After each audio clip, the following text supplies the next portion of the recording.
नमस्कार मित्रांनो, लग्नानंतर होईलच प्रेम या मालिकेच्या पुढील भागामध्ये आपण पाहणार आहोत. काव्या ही गंभीररीत्या जखमी झालेली असते आणि सर्वजण हे तिच्या शुद्धीवर येण्याची वाट पाहत असतात.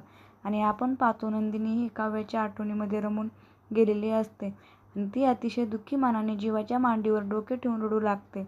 आणि तेव्हा पार्थ हा सर्वांना बोलतो, माझा पूर्ण विश्वास आहे की काव्याही बऱ्या होतील आणि त्या परीक्षा देऊन स्वतः पेपर लिहितील. मी त्यांना बरं करणार आहे.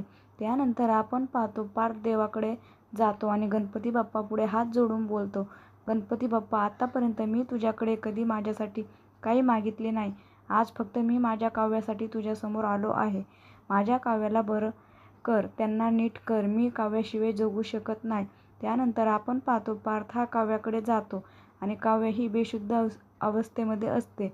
तेव्हा पार्थ तिला बोलतो, आता तुमच्या ओझीबोका आलाय आहे. मी तुम्हाला सोडून कुठेही जाणार नाही. तुम्ही लवकर बरे व्हा, लवकर नीट व्हा. तुमच्याशिवाय मी जगू शकणार नाही.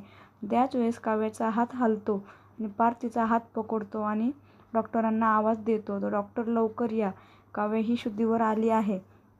आणि तेव्हा काव्य ही 5 हात झेडून करून लावते, पार्थचा हात झटकून लावते आणि बोलते, माझा हात सोडा, तुम्ही कोण आहात? आणि तेव्हा पार्थ आश्चर्यचकित होऊन काव्याकडे पाहू लागतो. आता पुढे येणाऱ्या भागामध्ये काव्याची गेलेली स्मृती परत येणार का, हे पाहणे अतिशय रंजक ठरणार आहे.